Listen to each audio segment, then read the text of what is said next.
Hoy quiero darle las gracias a los miembros del canal de Roberto Alejos Podcast y también a quienes se han suscrito, a las y los suscriptores del canal. Y no se vale que no le ponga atención a algo que me han estado pidiendo y por lo que me han estado escribiendo.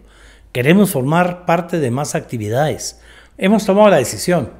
A todos los miembros del canal les vamos a regalar una plaza de un taller sobre negociación y resolución de conflictos basado en la metodología de Harvard. Y entre las y los suscriptores vamos a rifar 25 plazas. Si usted todavía no se ha suscrito, se puede suscribir. El taller va a ser la última semana de abril, están a tiempo y les vamos a enviar gratis una taza de estas con el nombre del programa. Ahí probablemente les llegue la invitación a quienes ganaron y a quienes ya la obtuvieron gratuitamente. De verdad, gracias.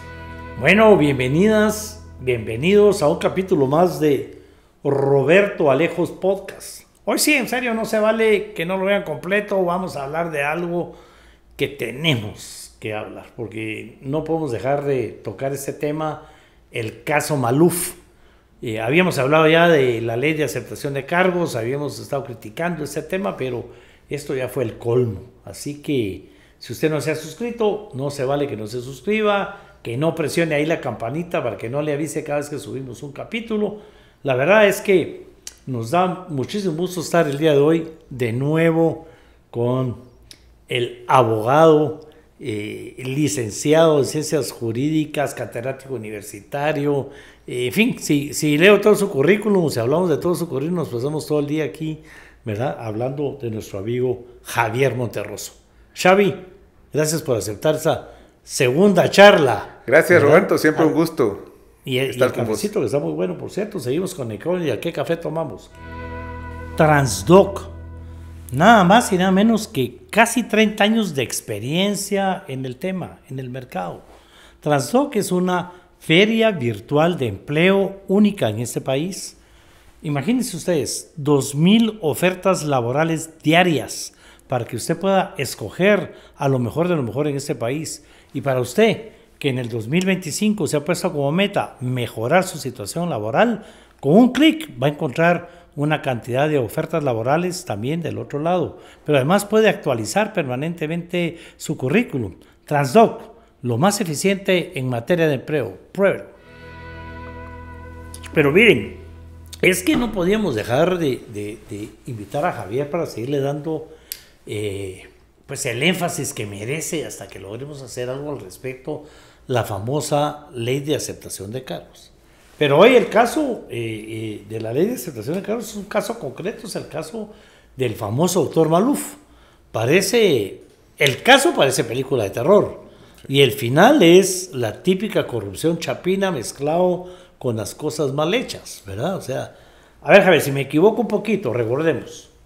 Esta persona viene a Guatemala, ¿verdad?, a hacerse una operación estética, que es una de las especialidades del famoso doctor Maluf.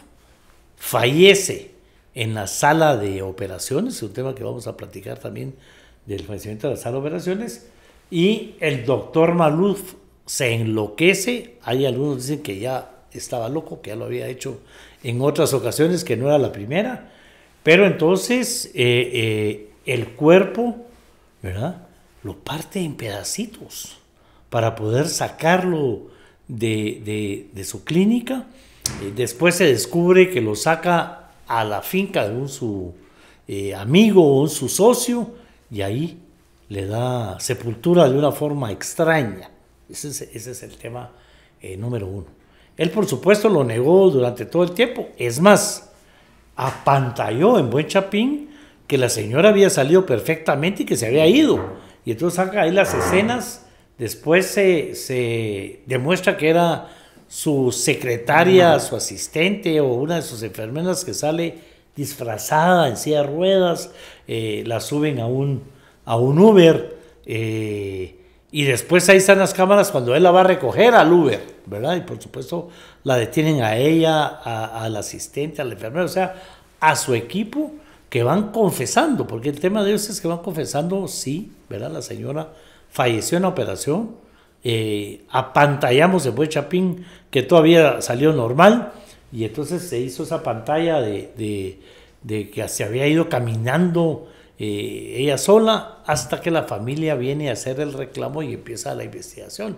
Y en la investigación él mantiene la historia, y es cuando sale esta tenebrosa verdad, ¿verdad? Y entonces, aparte de la tenebrosa verdad de que el hombre hizo todo lo que hizo, bueno, ahora nos encontramos con este tema que tiene convulsionado al mundo, porque le estoy dando vuelta al mundo entero.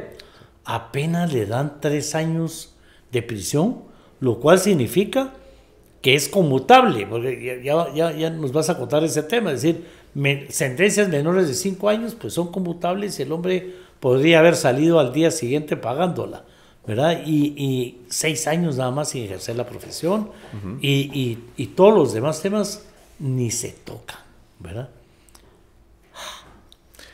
Bueno, en realidad, como bien decís, este es un caso de película.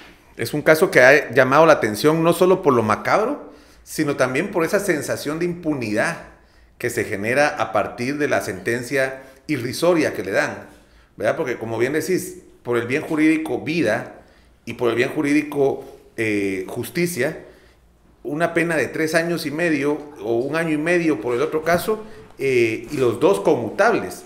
Pareciera ser que todo fue elaborado por los abogados y por el juez para garantizarle la impunidad a esta persona. Un tema primero que hay que discutir es cómo muere doña Floridalma Roque. ¿Cómo muere en la sala de operaciones? Muere por una cuestión que pudo haberse prevenido, se pudo haber previsto, o muere por negligencia médica. Ahí hay que hacer una primera separación. Como me decía un médico, a casi todos los médicos se les ha muerto alguien en la sala de operaciones. Siempre hay una dificultad de prever un escenario donde un paciente se muere, pero para eso los médicos se cuidan y hacen una serie de exámenes previos, ¿verdad? De circulación de sangre, de alergias, y tienen otro elemento que es tener cerca una sala de emergencias. Por eso muchos médicos no operan en sus consultorios, sino operan en una sala de emergencias, un hospital que tenga una sala de urgencias, un quirófano de temas graves. Sí, digamos, ya hagamos un pequeño paréntesis ahí, porque aquí va un mensaje para el señor ministro de Salud. Le estoy mandando el mensaje: en guerra avisada no hay culpables, dice, porque, digamos, no es culpa de él, pero ¿cómo podés autorizar un quirófano para que pueda hacer operaciones sin tener una sala de cuidados intensivos? Exacto. Si no hay mismo por lo menos suficientemente cerca para evitar que si falla algo en la operación, que puede ser normal, digámoslo de alguna manera, a pesar de los exámenes previos, ¿verdad?, podás llevar al paciente de forma inmediata. Yo conozco casos donde los han salvado porque ahí ha estado la ambulancia, salen corriendo, llegan a cualquier hospital que está más o menos cercano. Aquí ni siquiera intentó, ya le había pasado otras veces, pero no lo había podido ocultar. Mientras que por otro lado, el ministerio tiene unas reglas para prohibir otra serie, para regular temas que no tienen nada que ver. Yo estoy llevando el caso de una caja de atención y digámosle que por informática, que se puede colocar en cualquier parte del país. Resulta que no se puede vender porque el ministerio tiene una de reglamentos para esto que no se va a comparar con un quirófano. Pero ahí dejo el paréntesis, la advertencia. Vamos a hablar aquí de temas psicológicos, médicos, temas de salud, usando el caso Maluf como ejemplo. Es un tema que tiene que plantearse también. Sí, porque también hay una serie de temas que legislar ahí pendientes. Claro. Pues regresando, Javier, al tema. Entonces, delitos ahí. Mira, sería homicidio culposo realmente si se hubieran llevado todos los temas adecuados de cuidado y aún así hubiera muerto la persona. Ahí muchos médicos se encuadra su actuación cuando alguien se muere en un quirófano, se encuadra en un homicidio culposo de tal forma. ¿Por qué? Porque en ocasiones no hay facilidad de prever estos temas, ¿verdad? Puede sucederse, pero nadie se prevé esta situación. Entonces hay culpa, se llama esto, que la culpa en el derecho penal excluye una intención. Si hay intención es dolo, si no hay intención es culpa. Entonces la mayoría de casos de médicos se van por culpa. En algunas legislaciones tienen un delito específico, homicidio causado por médicos, ¿verdad? O en el transcurso de una operación médica. Pero siempre es una pena atenuada, es una pena más baja que la normal. El Ministerio Público dice que fue homicidio. ¿Por qué dice el Ministerio Público que fue homicidio? Porque el médico en general tiene una posición de garante de la vida. Y si no tomó los cuidados adecuados para proteger la vida de esta persona, entonces se comete un delito que se llama homicidio, que es darle muerte a otra persona por comisión por omisión, se llama en el derecho penal. Es decir, que el médico, que es el que tenía la obligación de garantizar la vida, de proteger la vida, no llevó a cabo las acciones adecuadas para protegerlas. Pero aquí también está en un tema nebuloso, porque el homicidio sí requiere una intención. Y yo no creo, no se ha probado por lo menos, que este médico haya querido realmente, la intención de él haya sido matar a la persona. Entonces aquí nos deja en un limbo entre una situación donde no quiso matarla, pero se vio como una posibilidad, una probabilidad de que la persona muriera. Entonces, a mi juicio, esto se llama homicidio preterintencional. Ajá. Y en el Código Penal tiene una pena de 1 a 10 años, ¿verdad? Que esa pena, con las circunstancias que rodean el caso, hay testimonio de los enfermeros, donde le dicen que ellos le hicieron ver al médico que la persona tenía riesgo en su vida, que había que llevarla a emergencias, que había que inyectarle ciertos medicamentos para levantarla. Y el médico en este caso dice, no, es que eso es muy caro, yo no tengo dinero para pagar eso, ese tratamiento o esa emergencia, ¿verdad? No me quiero hacer responsable. Entonces ahí ya entra en esa categoría. Se vio la probabilidad de que se muera. ¿Verdad? Ya no entra el culposo, porque en el culposo no hay la posibilidad, se da la muerte por una impericia, por una, digamos, caso eventual. Inclusive natural, falló. Natural, claro, falló algo. Pero en cambio, cuando ya se ve la probabilidad, ya estamos hablando de una negligencia médica, ¿verdad? Y él como médico tenía la obligación de atenderla. Y se vio la posibilidad de que fuera a morir. Y no se llevaron a cabo los tratamientos adecuados, entonces ahí es donde el Ministerio Público y el Instituto de la Víctima dicen que es un homicidio. Por lo menos, creo yo, del análisis de los casos, de lo que dicen los enfermeros, podría pensarse en un homicidio preterintencional. Y esto ya elevaría la pena, que es la máxima del homicidio culposo es de 5 años, y como tal es un delito conmutable. Ajá. Ya se eleva a 10 años. Y 10 años ya no es conmutable, es decir, ya no se puede pagar. La conmutación de la pena significa que una persona puede pagar, en lugar de ir a la cárcel, paga una multa que se convierte. El delito de cárcel se convierte en multa a raíz de, en este caso, 5 quetzales diarios. Ajá. ¿Verdad? Fue lo que dejaron a Maluf. Entonces, por eso él saca 6,000 quetzales para salir. Eso es lo que también indigna a la gente. También indigna que lo que tiene que, encima de todo lo que tiene que pagar para poder salir son 6,000 quetzales. Exacto, eso también es bizarro, pensar que una vida puede valer eso. Cuando hay personas que han tenido accidentes de tránsito, donde hay homicidios culposos, ahí alguien se atraviesa, no se puede frenar, matan a alguien, ese es el típico homicidio culposo. Y recordemos que ahí hay una negociación con la familia también, una reparación, y te tiene que pagar bastante más de eso, ¿verdad? En este caso no se ha llegado todavía a la parte de la reparación digna, pero también ya hubo, y esa fue la otra cuestión, hay otros delitos, no solo es el homicidio de Doña Floridalba. Vamos a hablar, el primer tema es homicidio, que sí. Desde ahí tenemos problema de lo que está pidiendo el Ministerio Público. Hoy sí, doña Consuelo, estamos hablando bien del Ministerio Público, ¿verdad? Porque está pidiendo homicidio y el tipo de homicidios que hay, y digamos, ese es el primer delito, sí. ¿Verdad? Y todas las medidas que no tomó, las medidas que pudo haber tomado, lo cual lo vuelve, pues no lo que le puede pasar a cualquier médico, sino que lo pone a otro nivel. 2, el hecho de que al darle este homicidio culposo, amarrado a la ley de aceptación de cargos, ya lo vamos a ver, le dan apenas 30 años y le ponen los 5 diarios como que fuera un bolito, ¿verdad? Eso le dan a los bolitos cuando, ¿verdad? 20 días a 5 pesos y no tienen ni para pagar los 5 días, y ahí les pasa la goma en la cárcel. Y así lo trataron, puro juzgado de paz. ¿Ah? Sí, es decir, el cambio de calificación jurídica fue el primer problema. Porque si el Ministerio Público está pidiendo homicidio la Instituto de la Víctima está pidiendo homicidio, que representa también aquí en este caso a los familiares, y el juez decide darle homicidio culposo. Ahí es donde tenemos que analizar si es el momento adecuado para discutir estos temas, porque usualmente estos temas se discuten en el debate, porque en esta parte el juez de primera instancia lo que hace es mandar este caso a un tribunal de sentencia.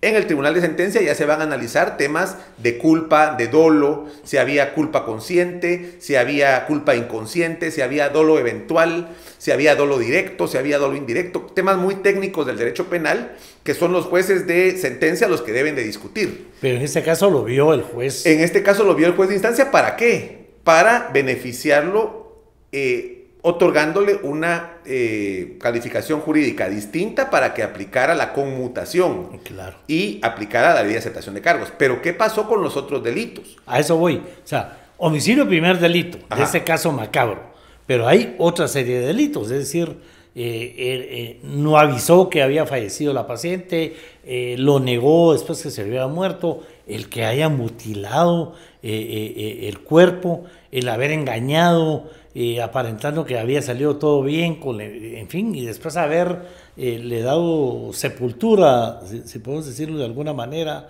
en un lugar totalmente ilegal, en la finca de un socio. ¿Cuántos delitos hay ahí? Bueno, exacto. Digamos, ¿sí?, que la persona esta, Maluf, no siguió el protocolo adecuado. No sé si hay un protocolo médico en casos de alguien falleciera. El Colegio de Médicos debería también discutir estos temas, ¿no? ¿Qué pasa cuando alguien fallece en un quirófano? ¿Qué tiene que hacer un médico?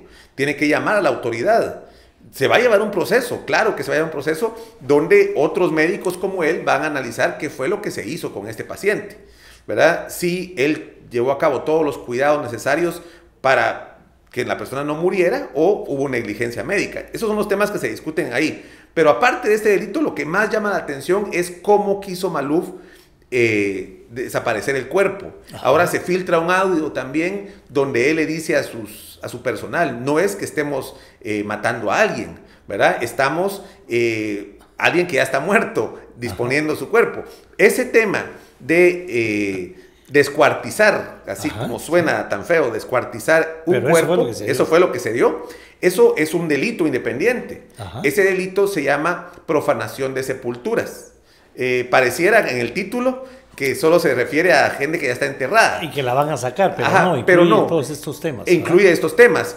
Comete el delito de profanación de sepulturas quien saque un cuerpo de una sepultura, pero también quien lo saque de una morgue, quien, aunque sea un cuerpo momificado ya, que esté Ajá. establecido. Y en este caso también aplica a un cadáver que se murió en el quirófano y él corta en pedazos. Ahora, ¿para qué lo corta? Aquí hay otro delito, ¿verdad? Otro delito que se llama obstaculización de la acción penal, ¿verdad? Y también para los partícipes hay otro delito que se llama encubrimiento, ¿verdad? Que se refiere a que intenta evitar la persecución por su delito. Él sabía que había ahí algo más, o pareciera que este delito indica que hubo algo más ahí de culpa, ahí hay negligencia, y él, para ocultarlo, despedaza el cuerpo y luego lo oculta, y hacen toda una serie de acciones para evitar la persecución, ¿verdad? Sacan a una enfermera disfrazada de la paciente en una silla de ruedas, él sale con un tonel después, de todo esto hay videos, ¿verdad? Entonces ese es otro delito independiente que tenía que haberse discutido junto con el primer delito. Y es que aquí hay otra trampa que hace el juez, que admite el juez, que es partir en dos el caso, ¿verdad? Por un lado se lleva una audiencia de obstaculización de la averiguación y por otro lado el tema de homicidio. Y la ley de aceptación de cargos permite esto, permite decir, yo voy a aceptar cargos por este delito, pero por este no. Pero la naturaleza de aceptar la división de la responsabilidad es porque uno dice, yo cometí este delito, pero no cometí estos que son más graves. Entonces no voy a aceptar cargos por estos, sino que voy a enfrentar juicio por estos. En cambio aquí no. En cambio aquí se hizo la división para que cupieran los dos delitos en el tema de conmutable, ¿verdad? Aquí lo que hay es un concurso de delitos ¿Qué es un concurso de delitos? Cuando en un mismo caso, Ajá, en un mismo hecho. en un mismo hecho hay diferentes tipos penales que se aplican. Y hay dos tipos de concurso. El concurso real, cuando se van cometiendo acciones sucesivas delictivas, y el concurso ideal, que un delito es parte para cometer el otro, ¿verdad? En este caso, destazar el cuerpo puede haber sido parte de ocultar el cuerpo. Entonces, ¿qué es lo que pasa? Son dos delitos diferentes, pero para efectos de la pena, para castigar a la persona, se van subsumiendo, ¿verdad? Entonces, el de tumbas, profanación de tumbas, tiene 6 meses a 2 años. Y obstaculización de la acción penal tiene de 2 a 3 años. Entonces, uno absorbe el otro. Pero eso también se hace al momento de imponer la pena. Y en el caso del homicidio, con estos dos no se subsumen. Ahí sí son dos distintos, ¿verdad? Uno por el homicidio, otro por la obstaculización de la acción penal y otro por la profanación de tumbas. Pero eso es lo que no se llegó a discutir. Por eso lo separaron. Porque si hubieran sumado las penas, no hubiera sido conmutable. Incluso aunque le hubieran dado homicidio culposo, ¿verdad? Entonces todo pareciera indicar que la audiencia fue planificado todo muy metódicamente con los abogados y el juez que conoció el caso para favorecer el juez de primera instancia. Maluf, el juez de primera instancia, Pedro Lainez, para beneficiar a Kevin Maluf. Todo indica esto, ¿verdad? Por eso el Ministerio Público apela, por eso la familia de la víctima también, por eso el Ministerio Público pide en su momento la separación del juez, ¿verdad? La recusan al juez para que alguien más conozca este caso porque él ya ha emitido opinión, ¿verdad? Entonces, sí se han llevado a cabo... Pues es una serie, concurso de acciones, llamémoslo aquí, todas maliciosas, ¿verdad? Que vienen a recalcar lo que tanto hemos hablado, Javier, ¿verdad? O sea, el sistema de administración de justicia en este país es una basura, ¿verdad? Y aunque tengamos una Corte Suprema de Justicia nueva, que probablemente esté haciendo intentos, yo todavía no he visto en qué están, no he tenido el honor de platicar con algunos de ellos, con ninguno, para ver por dónde van los cambios en ese sentido, pero digamos, irnos ahí a un juzgado de primera instancia y ya encontramos una serie de problemas. Haberle cambiado, bueno, primero separar los casos para poder aplicar la ley de aceptación de cargos, ¿verdad? Los separamos, vamos a ver estos casos primero o estos después, en juicios distintos, primer tema. 2, el tema de definir qué tipo de homicidio fue. Correcto. ¿Verdad? Regresemos. Tema número 1, él lo niega hasta que aparecen las pruebas y hasta que sus empleados y cómplices, digamos de alguna manera, confiesan, no le queda otra a él cuando aparecen videos y todo que aceptarlo, ¿verdad? Pero al aceptarlo, el tipo de homicidio que le dan, ¿verdad? El hecho de no tomar en cuenta los demás delitos y separarlos, ¿verdad? Y no hacerlo ahí, no llevarlo al juzgado, no llevarlo al juzgado de sentencia, mucho menos que... ¿verdad? Y el Ministerio Público se da cuenta y por eso recusa al juez, pide que se lo cambien y no lo hace. Así es. ¿Quién tendría que haber cambiado al juez? Una sala de apelaciones. La sala de apelaciones no acepta la recusación. Hay que decir también que parece que el mismo Ministerio Público había pedido que este caso se fuera a un juzgado de alto impacto. Claro. ¿Verdad? Pero la Corte Suprema de Justicia lo rechaza. Según la resolución de la Corte Suprema de Justicia, había errores técnicos en la solicitud del cambio de juzgado. También hay que decirlo, hay que ver si es cierto esto, ¿verdad? Entonces sí había una responsabilidad ahí del Ministerio Público de no haber hecho bien la solicitud del cambio, según la resolución de la Corte. Entonces, al final, este caso llega a la Corte de Constitucionalidad en apelación de amparo, porque lo que pide el Ministerio Público en este caso es que se regrese la situación jurídica hasta el cambio de calificación jurídica, ¿verdad? Que se regrese hasta antes de la audiencia de aceptación de cargos. Y la Corte de Constitucionalidad otorga el amparo provisional que dice si se tiene que regresar esta situación hasta antes de que le acepten los cargos. Pero yo creo que la Corte de Constitucionalidad en este caso, que fue tan evidente, que despertó tanta indignación, no tuvo de otra que aceptar esta situación. Sí. Y creo que lo conveniente en este caso sería que se aceptara también la recusación. Si no la aceptó la sala, seguramente fue apelada también por el Ministerio Público y creo que la Corte Suprema de Justicia va a tener que tomar la decisión de separar al juez de este caso, mandarlo a otro. A ver juzgado. si ahora sí lo hace, ¿eh? Seguramente ahora sí lo van a hacer por la presión social, por la... Claro, después de ver lo ridículo que fue la sentencia y lo mal que quedamos como país, porque ahora aquí el tema pues nos sigue desnudando el tipo de país que somos y cómo se maneja la justicia en este país. Pero a ver, resumiendo, viene la paciente, ingresa muy confiada. Estamos suponiendo que el doctor le hizo los exámenes previos, no hay ninguna prueba, aparentemente no le hizo los exámenes previos. Además, algunos de sus empleados dicen que él vivía haciendo experimentos de ciertos temas y ahí es donde probablemente tuvo la mala práctica médica, negligencia, lo que sea. No avisa, ¿verdad?, que falleció el paciente. Por lo tanto, no se abre ninguna investigación, que sería lo correcto. Y además de no avisar, decide ocultar el cuerpo y entonces lo mutila, ¿verdad? Lo descuartiza, aunque se oiga feo, lo saca en un tonel, entiendo, y lo va a sepultar o a enterrar, porque esto ya no se le puede llamar sepultura, a una finca privada, que ahí también eso tampoco es permitido de acuerdo a la ley, y después niega todo, ¿verdad? Bueno, pero el Ministerio Público, cuando hace toda la investigación, encuentra todas las pruebas, logra que los colaboradores que hasta ese entonces eran cómplices vayan confesando, pues ahí es donde debió el juez haber compuesto la cosa y fue al revés, la fue descomponiendo. Exacto, ¿Sí? exacto. Cada vez que se investigaba algo, se encontraba algo nuevo, en este caso, que apuntaba todo a una responsabilidad del doctor, ¿verdad? Insisto en que son otros médicos, al analizar el caso concreto, los que determinan, médicos forenses en el INASIF, que determinan si esta persona, el médico llevó a cabo el procedimiento adecuado o si hubo negligencia médica.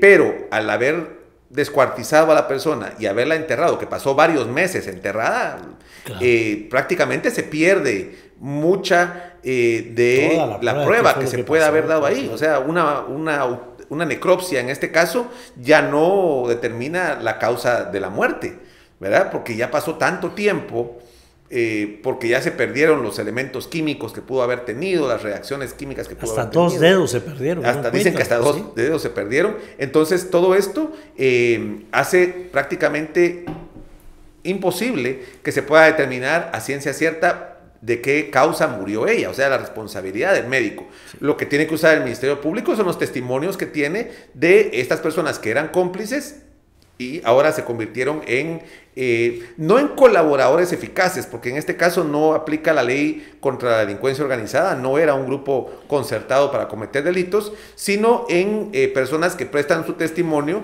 en un caso concreto y se aplica la aceptación de cargos para ellos, para que se... Para que la pena sea menor y cuenten la verdad de lo que pasó. Sí, yo creo que en el caso, por ejemplo, del anestesista, en el caso de los enfermeros, pareciera que ellos sí pueden ser beneficiados de alguna forma por la aceptación de cargos. No veo problema con eso. Y ellos también pueden prestar un testimonio valioso para determinar qué fue lo que pasó. En cambio, en el caso del doctor Maluf, por los mismos testimonios, por lo que se ve en las cámaras, sí hubo por lo menos negligencia, por lo menos hay suficientes elementos para cambiar la calificación jurídica. Pues Javier, solo desde el momento en que fallece la persona, no avisa, la descuartiza, vuelve cómplices a todos los demás para que nadie diga nada de qué fue lo que pasó. A pantalla de que la paciente salió caminando desde la clínica y tomó un Uber. Él mismo va a recoger a la empleada que se hizo pasar por la paciente. Niega todo eso, solo ahí hay obstrucción a la investigación. Sí. En fin, solo ahí ya merecía que lo juzgaran de otra manera, no como lo juzgó el juez. Así es. ¿Verdad? Y el Ministerio Público entonces sí mete una recusación en contra de ese juez. Sí. Y la sala dice que no. Exacto, la sala dice que no. Bueno. Aquí también, la sala dice que no. Aquí también hay que ver que el juez puede haber incurrido en responsabilidades administrativas, disciplinarias. Habría que por lo mínimo, mandar a supervisión, esa sí es responsabilidad de la Corte Suprema de Justicia, a revisar si se llevó a cabo todo el procedimiento en forma legal o si en realidad hay posibilidades de que el juez haya incurrido en algún delito, ¿verdad? Esto lo tiene que determinar el Ministerio Público por medio de la Fiscalía de Delitos Administrativos, y adentro del OJ tiene que hacerlo la Unidad de Supervisión y Régimen Disciplinario, ¿verdad? Pero sí, este caso deja en entredicho al sistema de justicia en general, deja en entredicho a la ley de aceptación de cargos, que ya hemos discutido que ha sido una herramienta para generar, por un lado, impunidad, sí, ¿verdad? Y por otro lado, impunidad en delitos graves, principalmente en delitos de corrupción, porque además su objetivo central eran delitos de corrupción, sí, pero también se estaba aplicando muy mal, me cuentan varias abogadas, en temas de violencia contra la mujer, ¿verdad? Donde los victimarios están aceptando cargos, les rebajan la pena. Yo le pegué y le dan menos de los 5 años. Y le dan menos de 5 años, y paga una multa, una pena en pecuniaria y sale.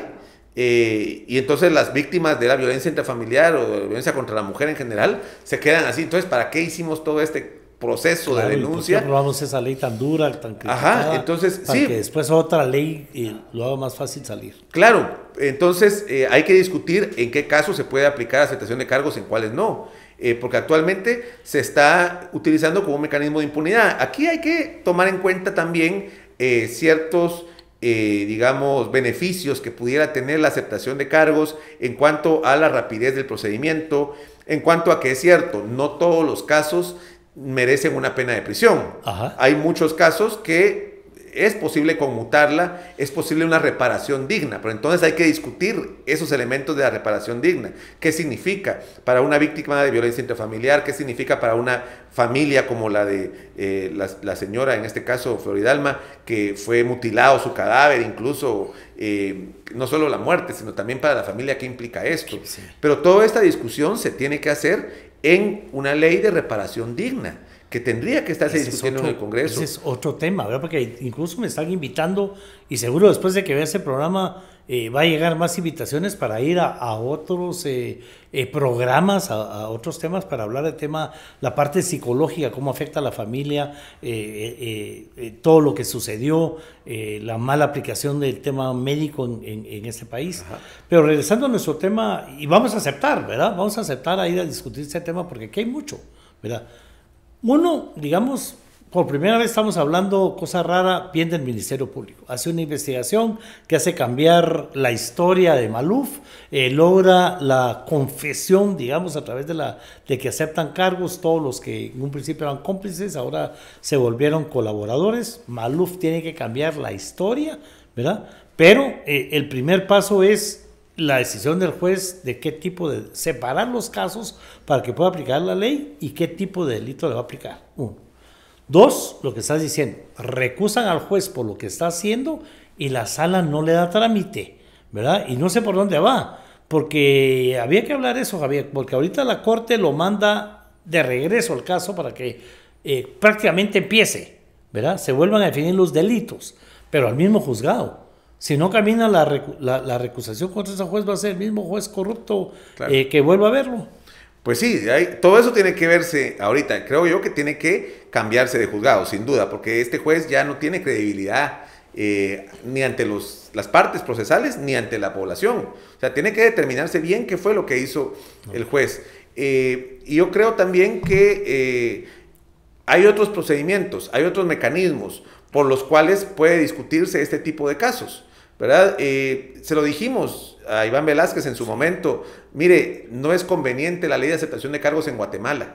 ¿Por qué no modificamos el criterio de oportunidad? ¿Por qué no modificamos el procedimiento abreviado?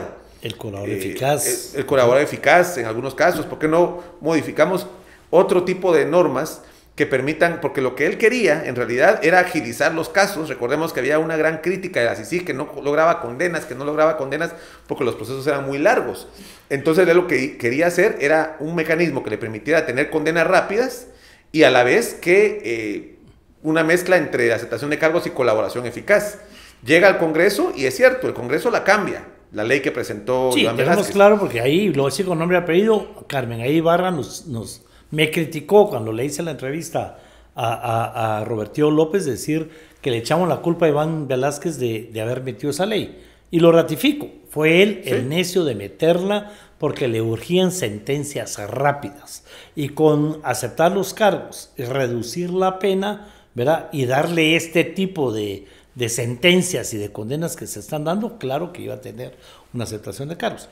Aceptamos, Carmen Aida, de que la ley no se aprobó como Iván la mandó, ¿verdad? Y que el Congreso la cambió de alguna manera, pero de una o de otra forma no se debió haber aprobado esa ley si no se debieron haber reformado las otras. De acuerdo. ¿Verdad? Y yo sí le puedo decir, yo se lo dije en la cara a Iván Velázquez, bueno, en el Hotel Princess, en una reunión que hubo para discutir ese tipo de leyes, una mesa técnica que se convocó a algunas organizaciones para que discutiéramos la posibilidad de hacerlo, se le dijo, mire, en Guatemala hay un gran riesgo de aprobar la ley de aceptación de cargos, porque lo que va a pasar aquí es que se va a utilizar ese mecanismo para coercionar a los sindicados para que acepten culpas que no se pueden demostrar, y esto ha pasado también. Claro. Así como ha sido un mecanismo de impunidad, que eso no lo previó Iván Velázquez porque no sabía que el Congreso iba a cambiar la ley, lo que sí se le dijo fue que iba a utilizarse para presionar. Ni aquí ni los constituyentes prevenimos la agilidad que existe en este país para usar las leyes a tu favor. Dicen echa la ley, echa la trampa, sí, ¿verdad? Y en este caso la ley es una trampa en sí misma.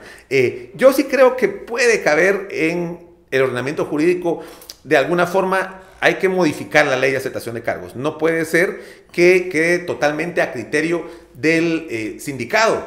Ese es el problema con la ley. En otras realidades jurídicas, en Estados Unidos, por ejemplo, el 90% de los casos se van por negociación entre el Ministerio Público y el sindicato, el plea bargain, que es el padre de la aceptación de cargos. Pero la diferencia es que es el Ministerio Público el que se lo propone. ¿Verdad? Bueno, yo no lo voy a juzgar por homicidio, lo voy a juzgar por homicidio preterintencional. Sí. Entonces, la rebaja de la pena es sustancial ahí, pero es el Ministerio Público el que tiene. Pero ahí lo vemos hasta en las series y en las películas, sí, ¿verdad? Yo le propongo ese caso, pero confiese quiénes fueron sus cómplices, qué momento fue, acéptelo. O incluso sin que tenga que confesar, porque a veces no hay cómplices. En este caso, él es el papá. Digamos, en el caso de Maluf, pero si cambiamos la ley en el sentido de que sea el Ministerio Público el que proponga la aceptación de cargos. Entonces ahí el ejercicio de la acción penal que tiene el Ministerio Público, y esto, ojo, que ya un grupo de abogados y organizaciones presentó una inconstitucionalidad precisamente en la ley de aceptación de cargos porque le quita la facultad al Ministerio Público de ejercer la acción penal.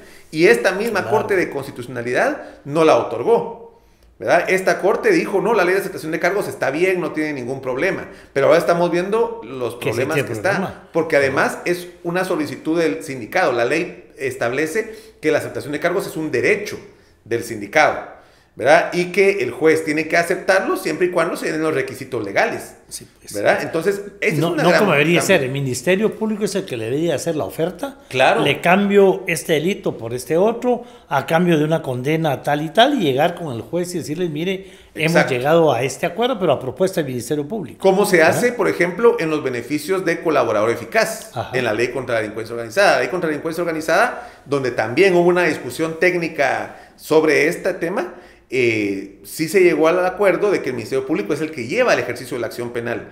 En la ley de aceptación de cargos se omite esta parte y queda todo como un derecho del sindicato. Entonces el sindicato es el que dice, yo sí quiero aceptar por el delito de homicidio culposo, yo sí lo cometí, ¿verdad? Obviamente, si el homicidio culposo tiene 5 años de prisión, ¿verdad? Entonces, aunque el Ministerio Público se venga a oponer, el juez lo que hace es revisar si entra dentro de los requisitos legales. Ahora, en este caso, el juez tenía que haber tomado en cuenta todas las circunstancias del hecho, y todas las circunstancias del hecho hace pensar que no hubo homicidio culposo, sino que hubo negligencia médica. Entonces cambia la situación, ¿verdad? Entonces aquí la ley es mala, pero además hubo una mala aplicación. Claro, aquí se combinan las dos cosas. Yo no sé si me he explicado bien en el tema de Anestil Gotas, un producto que es fácil de encontrar en las farmacias. Anestil Gotas detiene el dolor de muelas, el dolor de oídos, dos de los dolores más grandes, más fuertes, a pesar de la sencillez que pareciera que son. Esto es para detenerlo definitivamente o mientras logramos ir al médico si la cosa es grave. Anestil Gotas, fácil de encontrar en sus farmacias. Bueno, las personas que nos siguen en estos programas me gritan en la calle, para hacer el amor con tranquilidad y responsabilidad, ¿verdad, Lick? Sí, les digo yo, Masculán, un preservativo alemán de mucho prestigio, nuevo en el mercado, fácil de encontrarlo en sus tiendas de conveniencia y en sus farmacias. Digamos, Javier, volviendo a resumir, digamos, número 1, ojo, Ministerio de Salud. ¿Cómo pueden existir en este país este tipo de salas de operaciones o de quirófanos sin que tengan, ¿verdad?, todas las medidas adecuadas por si pasara alguno de estos casos, digamos, en el caso que se diera sin querer, digamos, a pesar de todo el tema. Tema número 2, ¿cómo la ley de aceptación de cargos, ¿verdad? ¿Cómo puede esta ley dividir el proceso en varias partes para poderle permitir a la persona que sea culpable en esos 2, 3 casos y los otros los vemos después? Así no hay, no, porque no une las sentencias. Porque lo van a unir aquí a 3 años de prisión y aunque lo juzguen por los otros delitos, le dan otros 3 y de todos modos volver a salir porque todos son conmutables, ¿verdad? Entonces, tema número 2 es la ley de aceptación de cargos. Ya hablamos en el capítulo pasado cómo en el caso de Ligia Hernández se está usando en el caso ahorita en contra de Semilla, toda la gente del Tribunal Supremo Electoral, a José Rubén Zamora, que detuvieron ahorita para sacarlo de la campaña en el Colegio de Abogados, todos aceptando cargos y todo eso lo van a usar en contra de Samuel Pérez y en contra de la gente de Semilla. El caso de José Rubén Zamora, donde su propio abogado aceptó cargos, el delito de ¿verdad? obstaculización de la acción penal, claro, por cierto. Sí, ¿verdad? Todo el tema del delito de cierto. Bueno, ahí van aceptando todos. Y cómo la ley se usa como una presión para ir atrás de la persona que realmente quieren, haciendo confesar a la gente delitos inclusive que no ha cumplido. Pero en este caso, la oferta la hace el que no debería hacerla, no es el Ministerio Público el que diga, mire, hagamos este trato, sino que es la persona, ¿verdad? El imputado el que dice, les hago la siguiente propuesta, acepto los cargos a cambio de esto y esto otro, o sea, grave. Claro, ¿verdad? Ahí se le da la vuelta totalmente a la situación que hay en otros países, porque la ley de aceptación de cargos es cierto, no solo es en Guatemala, es en Estados Unidos, es en Colombia, es en España, pero en todos ellos el ejercicio de la acción lo lleva el Ministerio Público, porque el Ministerio Público tiene una posibilidad de decir, este caso lo quiero sacar por una vía más rápida, no es un caso de impacto, no es un caso que tenga mucha responsabilidad, lo puedo ir por allá, lo puedo negociar, ¿verdad? Además depende también de qué pruebas tenés, porque en este caso no tenés pruebas fehacientes de que haya habido una intención de matarla, ¿verdad? No hay una inyección que haya tenido en su cuerpo, no hay una... Porque dijimos ya que el cadáver fue mutilado. Es que además todos estos delitos que ni se vieron, Javier. Exacto. Entonces, eso tiene a la gente indignada. ¿Dónde quedó? Que a la gente inclusive que está bien, falleció, ¿verdad? Por culpa de él, por no culpa de él, pero no avisó, apantalló que no había pasado nada, la mutiló y eso ni siquiera se ha discutido. Todo esto la también, enterró en otro lado. También refleja circunstancias agravantes, se llaman Ajá. en el Código Penal, que no solo está el delito, sino además hay circunstancias como menosprecio a la víctima, en este caso, cometer el delito con más personas, que se llama ya cuadrilla, cuando es más de 2 personas hay cuadrilla, en términos penales eso se llama cuando hay varios partícipes, todo esto hace que se agrave, todo eso hace que la pena no pueda ser una pena sencilla, incluso en el homicidio culposo tenían que haber dado la pena máxima de 5 años, no los 3 años y medio. Además. Porque todas estas son circunstancias agravantes que tienen que haber tomado en cuenta el juez al momento de imponer la pena, ¿verdad? Pero por eso mismo es el Ministerio Público el que debe llevar a cabo el proceso de aceptación de cargos. Y en este caso el Ministerio Público está diciendo no se puede aplicar porque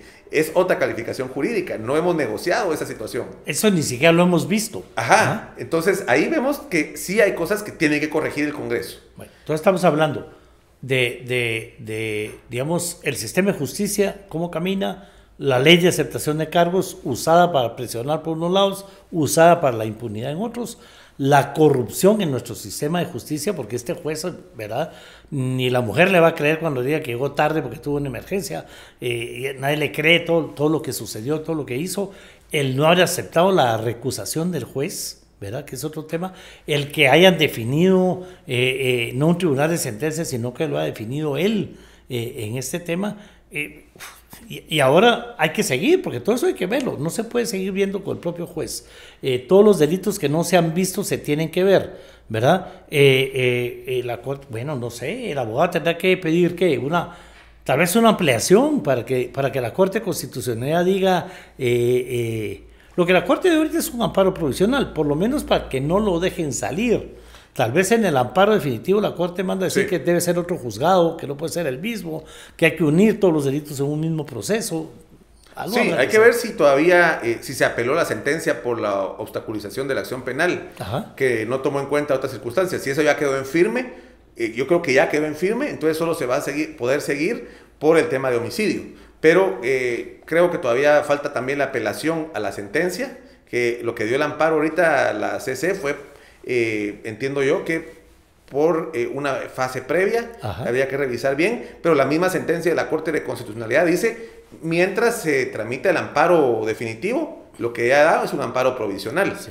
Entonces, yo creo que este caso, debido a que acaparó tanta atención, va a volver a discutirse, ojalá se discuta ya en una forma seria, en que se pueda discutir los elementos de la culpa que tuvo él, la culpa o el dolo, la intención o no, que haya tenido en relación a lo que le pasó a doña Floridalma, y que se dé también una buena reparación a la víctima. Es que en este caso, de verdad, Javier, no se vale, de verdad no se vale, sobre todo ese tema, cómo tratamos a los seres humanos en este país, o sea, con ese menosprecio como que fuera a saber qué, un objeto cualquiera destruido, y no le estamos dando ni siquiera ese trámite del robo de imágenes religiosas, Bueno, por ejemplo, sí. tendría más delitos, ¿verdad? Sí, había un abogado sacó en las redes sociales la comparación entre una persona que hace unos años fue sentenciada por robar una iglesia, ¿verdad? Que le dieron una pena de 12 años de prisión, que es la pena máxima que se le da a una persona por este tipo de delitos, que no hubo violencia, es un hurto agravado en este caso, menosprecio a cuestiones religiosas, y en este caso vemos totalmente lo contrario, vemos que hubo una cuestión de la vida, que hubo una profanación del cadáver, que hubo una ocultación de la verdad, y pueden salir pagando y salen caminando, y la otra persona de escasos recursos que intentó robar una imagen religiosa, sí tiene que pagar el precio máximo en prisión. Entonces vemos, decía un amigo, que la justicia es como una culebra que solo muerde los pies descalzos. Los pies descalzos, a los ¿verdad? más pobres que no tienen para los zapatos. En cambio, a los que tienen botas, a los que tienen carro, no los va a morder la culebra, va a morder a la más débil, ¿verdad? Eso es una imagen que se nos viene mucho en Guatemala. También que la cárcel al final es una máquina de triturar gente pobre, porque los ricos no llegan a la cárcel, los ricos negocian. Claro. Están en prisión preventiva. Y esto es una realidad del sistema penal en todos los mundos. Y ahí sí la recusación, y va caminando. Ahí sí los amparos, recusaciones, y puede tardarse mucho, y hay medidas sustitutivas, sí. Entonces están en sus juicios en libertad, y vemos mucha gente vinculada con casos de corrupción, con casos de estafas millonarias, que han logrado salir a la calle, salir libres, que están ahorita reuniéndose todavía en los negocios, los mismos temas, y siguen en sus mismos temas, no aprenden, claro. además, Ajá. porque la sanción penal que ellos recibieron nunca fue fuerte, ¿verdad? Pareciera ser que en este caso tiene que ver algo también, porque el doctor Maluf viene de una familia con muchos recursos económicos, entonces pareciera que se fue a Mariscal también. Se fue a Mariscal Zavala, y sabemos que Mariscal es el VIP de los presos, ¿verdad? Entonces, en cambio, la otra persona, que es una persona de escasos recursos, sí, refundida en la cárcel, con las condiciones que tienen las cárceles en Guatemala, ¿verdad? Que son otro tema del sistema penitenciario. O sea, aquí es que lo que no se vale también, Javier, es que no le damos seguimiento a nada. Aquí nos estamos aprovechando, y lo voy a decir, del escándalo que esto amerita, sí. Porque tenemos que hacer un escándalo de este tema, porque estamos hablando de cómo se jugó con un ser humano, ¿verdad? Y para aprovechar a decirnos cómo funciona nuestro sistema de justicia, cómo funciona nuestro sistema penitenciario, cómo funciona el gremio en términos generales, y el tema de no se vale que no le demos seguimiento, porque a cada rato vemos que hubo balacera en no sé dónde, detuvieron a no sé quién. Bueno, hace poco, ayer leía la noticia que al fin capturaron a no sé quién, que la orden de captura había salido desde hace 5 años, y él seguía trabajando en el gobierno, y no lo habían detenido sabiendo que tenía un trabajo, ¿verdad? Y así no alcanza la vida. Pues yo creo que este tema Maluf lo tenemos que usar de ejemplo, porque repito, responsabilidad del Ministerio de Salud, por un lado, responsabilidad del colegio médico, hay que decirlo, tiene que actuar el colegio médico para, así como hemos criticado al colegio de abogados, porque realmente viene en declive a raíz de cómo trabaja el gremio, pues también el colegio médico tiene que hacer algo para que no se vaya a desprestigiar esta digna profesión que tiene que ver con la vida en términos generales. La administración de justicia, la corrupción en el organismo judicial, la falta de los procesos. Yo platicé hace poco con alguien que es inocente, estuvo en prisión no sé cuánto tiempo, llevan arresto domiciliario no sé cuánto tiempo, pero alguien que es culpable dentro del mismo proceso sigue recusando y el juicio nunca termina, por ejemplo, entonces ella tampoco va a salirte libre nunca. O sea, esto es una basura. Y la responsabilidad del Congreso de la República también. Claro. Porque hay que decirlo, ellos aprobaron la ley de aceptación de cargos para beneficiarse ellos y sus financistas. Por aquí que nos caiga. Bueno, les cayó. Claro, les cayó y algunos sí salieron. Esto fue, recordemos, en la legislatura 2019, en la legislatura pasada. Ajá. ¿Verdad? Que se aprobó la ley de aceptación de cargos, es del 2019, ya lleva 5 años. Entonces, estamos viendo ya que está funcionando mal. No solo en este caso de mujeres, casos de persecución selectiva, casos de violencia contra la mujer, etcétera. Entonces es momento de que el Congreso también tome conciencia de que si bien esta ley le sirvió para salir de sus casos que le había presentado la CICIG, bueno, ese proceso ya pasó, pues ya salieron. Los que querían beneficiar ya salieron. Batalla que ya perdimos. Entonces ahora discutamos en realidad si esta ley no se va a convertir en un mecanismo de generar impunidad en otros casos que no tienen un trasfondo político. ¿Cuántos casos habrán que no conocemos que aplican la ley de aceptación de cargos, que le dan lo que pide el juez de primera instancia para que le cambien los delitos? Sí. O sea, ¿qué cantidad de casos habrán así que las sentencias desaparecen? Ahí donde también está la responsabilidad de la Corte Suprema de Justicia de realizar una evaluación periódica de la aplicación de la ley, ¿verdad? Cursos de capacitación para los jueces, de cómo se aplica la ley de aceptación de cargos. Recordemos que cuando inició la ley contra el crimen organizado, se llevó a cabo un proceso largo de implementación, donde se capacitaba a los jueces, se capacitaba a los fiscales de cómo implementarla. En este caso también los criterios jurisprudenciales que tiene que sentar las salas de apelaciones, la Corte Suprema, la Corte de Constitucionalidad en este tipo de casos, que todo eso tiene que discutirse en el foro de abogados, también tiene que discutirse la ley de aceptación de cargos, cosas que no se pudieron hacer porque don Iván lo que quería era que se aprobara rápido la ley, la metió, y recordemos que todo lo que venía de la CICIG y todo lo que venía de la embajada se discutía sin mucha análisis. Por ejemplo, ahí se aprobó las reformas a la ley orgánica del Ministerio Público en el 2016. Y ahora estamos pagando las consecuencias de haber blindado la figura fiscal. En ese tiempo se aprobó también la ley de carrera judicial, que fue declarada inconstitucional porque nunca se cambió primero la Constitución y después la ley de carrera judicial. Sí habían algunas cosas en la ley de carrera judicial que eran inconstitucionales. No se aprobaron las reformas de seguridad y justicia que tanto veníamos peleando, que esas sí se necesitaban. Entonces sí hay que también discutir la aplicación de las normas, y esta es obligación de las universidades, promover investigaciones sobre la aplicación de la ley de aceptación de cargos, investigaciones cuantitativas y cualitativas, de análisis de sentencia y de análisis de casos, de cuánto se ha aplicado. Todo esto lo que tenemos que hacer como sociedad. Yo creo, Javier, que de verdad no se vale si no le damos seguimiento, si no usamos el caso Maluf, que eso, como hablábamos fuera de micrófonos con el director de ese programa, es una película de terror realmente, es una vergüenza como país. Aquí no hace falta un Alfred Hitchcock ni nada por el estilo para ver esta historia terrorífica que tiene mucho que ver en muchos temas, porque lo vuelvo a repetir, deberíamos de usarlo, digamos, para crear reformas en materia de cómo se aplica la medicina en este país y las consecuencias que eso tiene, dignificación de los colegios profesionales, ojo al Colegio de Médicos, ya lo dijimos, las normas del Ministerio de Salud, que no pueden seguir siendo las mismas, de cualquier sanatorio, como es para los ricos, ahí deben, ¿verdad? En fin, fin, todo este tema, pero la corrupción en el organismo judicial. A mí lo que me preocupa es la falta de seguimiento a los casos. Este caso porque es mediático y nosotros vamos a ayudar a hacerlo más mediático. ¿Cuántos casos habrán que han quedado en esa impunidad y ni nos damos cuenta? Bueno, y también el problema que tiene como sociedad guatemalteca que a las 2 semanas ya se nos olvidó un tema y este país que no da pausa y viene otro tema después que nos va a indignar cabal.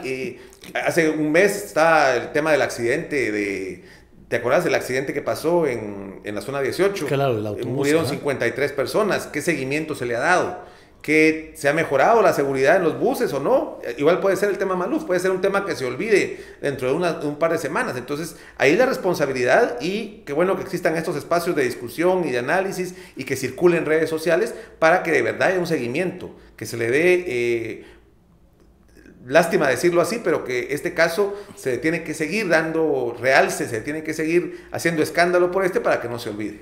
Para que no nos olvidemos de la falta de reglamentos adecuados en un montón de temas en el país. 2, la corrupción en el organismo judicial, ¿verdad?